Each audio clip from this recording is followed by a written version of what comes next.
नमस्कार साथियों, शिक्षक के स्वाभिमान चैनल में आप शिक्षक भाई एवं शिक्षिका बहनों का स्वागत है।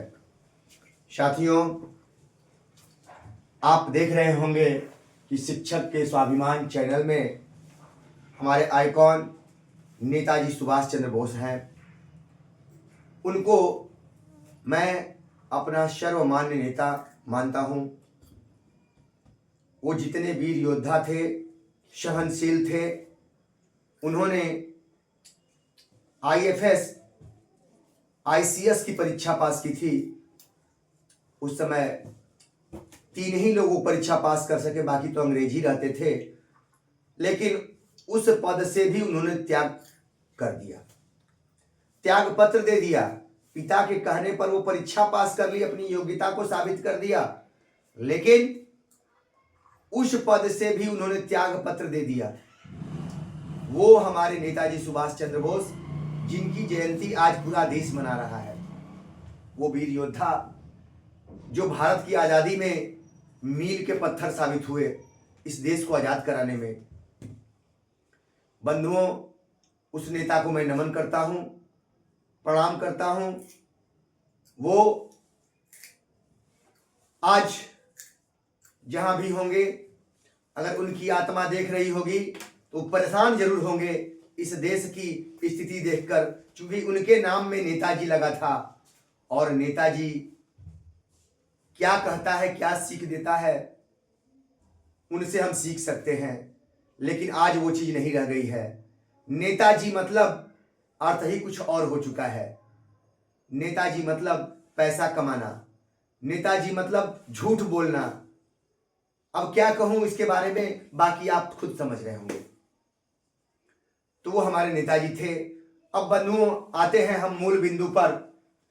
बंधुओं, मैं उन पत्रकार बंधुओं से जो बहुत चिल्लाते हैं, अगर शिक्षक एक गलती करता है तो वो हल्ला करते हैं, पूरे देश में बिहार का नाम होता है कि देखिए ये शिक्षक यहां ऐसे हैं, बिहार के शिक्षक ऐसे हैं। लेकिन उन पत्रकार बंधुओं को क्या सांप सूंघ गया है? मैं पूछना चाहता हूं, वो कहां है? किस दुनिया में है वो पत्रकार बंधु? अगर हमारे माननीय मुख्यमंत्री जी को छींक भी आती है तो न्यूज का हेडलाइन बन जाता है कि माननीय मुख्यमंत्री जी को सर्दी हो गई, माननीय मुख्यमंत्री जी को आंच लग गया, गर्मी लग गई, माननीय मुख्यमंत्री जी अस्वस्थ हैं, माननीय मुख्यमंत्री जी के जूते फट गए हैं। क्या न्यूज है भाई? अरे भाई, वो न्यूज बन जाती है। शिक्षक एक गलती करते हैं, वो न्यूज बन जाती है। लेकिन उस सरकार की करदानी को देखिए, उस सरकार की करदानी को देखिए जो संविधान की धज्जियां उड़ा रही है। ये सरकार संविधान की धज्जी उड़ा रही है। सिर्फ हमारे माननीय मुख्यमंत्री जी कहते हैं कि भाइयों, आप मन लगा के पढ़ाओ, आप अच्छे छात्र तैयार करो। अरे हम क्या खाक तैयार करें? कैसे छात्र आप चाहते हैं? हम ऐसे ही छात्र तैयार करें जो नकली वेतनमान पाए और चुप रहें। आप ये वैसा छात्र हमसे चाहते हैं, या आप चाहते हैं कि इतने न्यायालय के अवमानना हुए हों, इतने केस लदे हुए हैं और सरकार मौन है, चुप है, अन्याय कर रही है शिक्षकों के साथ? क्या ये देखिए 94-94-14 का केस है, 17/42/2017, 18/449 स्नातक ग्रेड के शिक्षकों का ये केस है। बंधुओं देखिए, मुजफ्फरपुर का है, जिसमें परिवर्तनकारी प्रारंभिक शिक्षक संघ ने ये केस किया। अवमानना हो चुका है इसमें, लेकिन 19 में अवमानना हुआ, सरकार इसमें खड़ी हुई, लेकिन आज तक न्यायालय का सम्मान नहीं हुआ। न्यायालय का भी बिहार में अपमान होता है। पूरा देश देखे, पूरे देश तक इस खबर को पहुंचाए। न्यायालय का कोई सम्मान नहीं है। वही प्रमोशन का आदेश हाई स्कूल के बंधुओं को 82 लोगों ने केस किया और उनको आदेश हुआ प्रमोशन का, उस पर कोई चर्चा नहीं हो रही है, कोई आदेश सरकार से नहीं निकल के आ रहा है। 63-91 बंधुओं, कैमूर जिला से सिर्फ मैंने केस किया था। बंधुओं, आज तक सरकार मौन है, कोई एक्शन नहीं ले रही है सरकार, चुपचाप लड़ाई हुई है। पदाधिकारी शिक्षक जो है हर जिले में अपना नियोजन इकाई में दे रहे हैं, उस पर अधिकारी निकाल रहे हैं, लेकिन सरकार मौन है। क्यों मौन है? आप समझ रहे हैं कितनी बड़ी साजिश है। तीसरा बंधु है 5926, ये मधुबनी का केस है जिसमें 9 बंधु थे। सॉरी, ये 9 बंधु हैं बंधुओं, ये 9 लोग थे।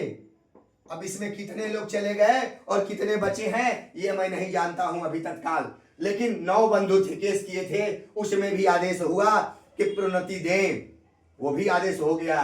फिर 2025 में ही 24 में 3 आदेश हो चुके हैं और 25 में अभी तत्काल 1 भाई गए थे, इसमें 10 भाई गए थे मधुबनी के, मधुबनी से 2 केस हो चुके, 10 भाई गए और उनको आदेश हुआ है बंधुओं, वहां के जिला शिक्षा पदाधिकारी को, नियोजन इकाई को आदेश हुआ है कि कैमूर के संजय कुमार ने जो केस किया था उसमें आदेश हुआ है 90 दिनों में उसका अक्षरशः पालन करने का आदेश हुआ है। मेरे ही केस का पालन करने का आदेश दिया है माननीय उच्च न्यायालय ने। बंधुओं देखिए, ये हमारी जीत है और ये सरकार की हार है। मैं पत्रकार बंधुओं से जो बिके नहीं है, बहुत सारे बिक गए हैं, जो मैंने कहा ना, मैं खुल के बोलता हूं, मुझे ना डर है ना मुझे भय है, ना मैं किसी से डरता हूं। जो मेरे साथ होना होगा वो होगा, वो ऊपर वाले के हाथ में है। आप मेरा क्या बिगाड़ेंगे? कुछ नहीं बिगाड़ पाएंगे। ऊपर वाले के हाथ में लिखा होगा। मेरा जन्म हुआ है शिक्षकों के को जगाने के लिए, शिक्षकों के साथ न्याय करने के लिए, कराने के लिए, इस सरकार को याद दिलाने के लिए मेरा जन्म हुआ है, मेरा अवतार हुआ है। ऊपर वाले ने मुझे भेजा है कि देखो अन्याय हो रहा है, इनके लिए लड़ो, और मैं आज जागृत हुआ हूं।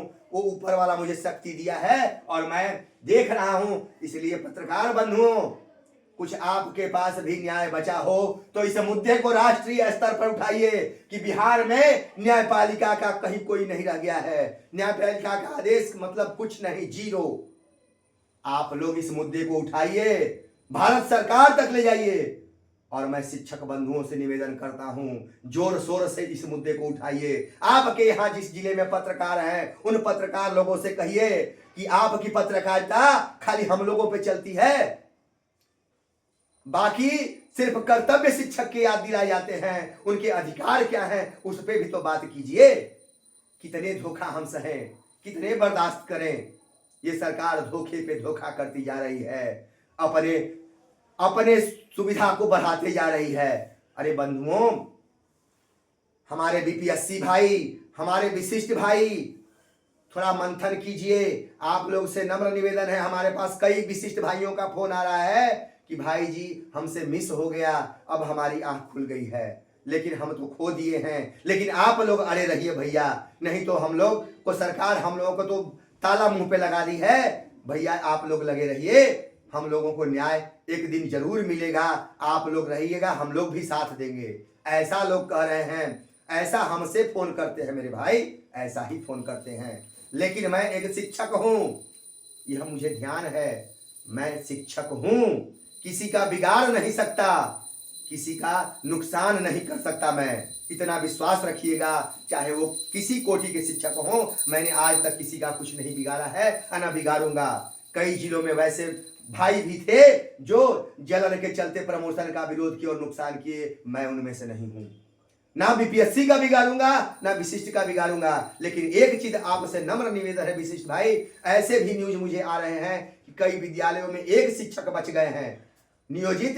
वैसे विद्यालय हैं जहां 1 नियोजित बचे हैं और 3 विशिष्ट हो गए हैं, तो वहां अपसेंट, प्रभार में विशिष्ट हैं तो वहां अपसेंटी तक बनाकर नहीं दे रहे हैं। ऐसा नहीं कीजिए मेरे भाई, आप भूल रहे हैं कि वो आप ही का भाई है, लेकिन आप ऐसा व्यवहार नहीं करें, क्योंकि आप अभी भूल रहे हैं कि माननीय न्यायालय ने यह भी आदेश दिया है कि वही प्रभार में, चूंकि आप अभी परिवीक्षा अवधि में 2 साल तक रहेंगे, ये भी ध्यान रखिए, अभी वो भी आदेश आएगा। आप तो प्रभार के अभी अधिकारी भी नहीं है, क्योंकि आपकी अभी नौकरी स्थायी भी नहीं है। 2 साल बिता लेंगे तब आप स्थायी होंगे, ये ध्यान रखिए। एक नियोजित स्थायी है। आप लोगों को ये मैसेज देना चाहता, क्योंकि कई भाइयों ने ऐसा फोन किया।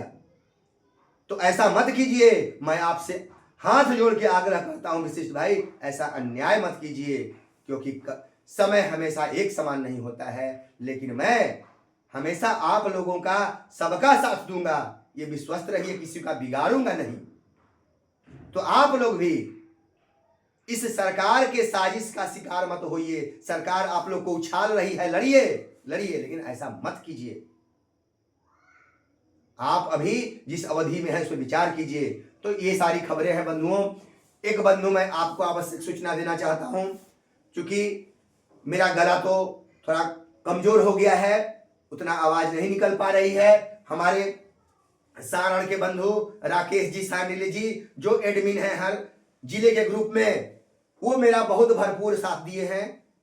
10 दिन बाद जब आए तो मेरा भरपूर साथ दिए, और उन्होंने मेरे कई चीजों को तैयार करते हैं, तैयार करके भेजते हैं। मैं उनका सदा आभारी रहूंगा, उनका ऋणी हूं कि वो मेरे काम में इतना हाथ बटा रहे हैं। तो मैं उनसे रिक्वेस्ट किया कि राकेश जी एक काम कीजिए, आप अकाउंटेंसी पढ़े हुए हैं, तो आप, चूंकि सरकार आंकड़ों का खेल खेल रही है, लोगों के बीच आंकड़े परोस रही है, 10-20 IAS लगे हुए हैं हमारे गर्दन को काटने के लिए कि कैसे पैर काट दे, कैसे गर्दन कटाएगा शिक्षकों का, कैसे वेतन काटे। तो बंधुओं ये ध्यान रखिए, मैं इसीलिए अपने अकाउंटेंट भाई जो वैसे जानकार हों, जैसे हमारे राकेश जी हैं, उनको मैंने कहा कि आप इस पे वीडियो तैयार कीजिए और सारा आंकड़ा उसमें पेश कीजिए और उस वीडियो को भाइयों तक पहुंचाइए। उन्होंने स्वीकार किया मेरे बात को कि नहीं संजय जी आप कह रहे हैं तो मैं स्वीकार करता हूं और मैं बनाऊंगा इस पर वीडियो। हम कहे कि भाई मैं कितना करूं, इसलिए जो भी नियोजित भाई हैं अगर ज्ञाता है किसी क्षेत्र के तो मेरा साथ दें। लेकिन एक चीज ध्यान में रहे कि जो भी ये वीडियो बनेगा वो शिक्षकों के लिए होगा, लाभ शिक्षकों को मिलना चाहिए। और जैसे और संघों के नेता भाग गए हैं, गद्दारी की है शिक्षकों के साथ, पहले वचन दीजिएगा कि आप मेरा साथ नहीं छोड़ेंगे, शिक्षकों का साथ नहीं छोड़ेंगे, शिक्षकों के साथ गद्दारी नहीं करेंगे। मैं आपसे रिक्वेस्ट करता हूं, कभी ऐसा सोचिएगा भी मत। आप राकेश जी के यहाँ भी फोन कर सकते हैं, उनसे बात कर सकते हैं, क्योंकि उनसे बातें होती है मेरी, और वो भी जानकार व्यक्ति हैं, वो लेक्चरर भी हैं, उनकी पत्नी शिक्षिका भी हैं और एक सम्मानित परिवार है वो। तो उनके जानकारी को मैंने कई 15 दिनों तक परखने के बाद उनसे सहयोग लेना शुरू किया। वैसे भाई जो हर जिले में हैं उनसे मैं सहयोग लेना शुरू कर दिया हूं, उनसे सहयोग लेता हूं, उनसे जानकारी लेता हूं, और मैं आपको विश्वास दिलाता हूं कि शिक्षक के स्वाभिमान और सम्मान को एक दिन खड़ा करके रहूंगा। ये विश्वस्त रहिए।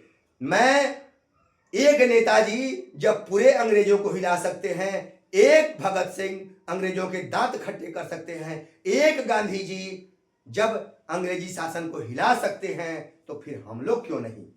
हम लोग की संख्या तो बहुत है, हम लोग इस सरकार की नींव को हिला देंगे। विश्वास रखिए, भरोसा रखिए। जो पहले आपके भरोसे टूटे हैं मैं वैसा अब टूटने नहीं दूंगा। आप विश्वस्त रहिए मेरे भाई, मेरे बंधु। फिर अगली कड़ी में आएंगे मेरे भाई। नमस्कार साथी।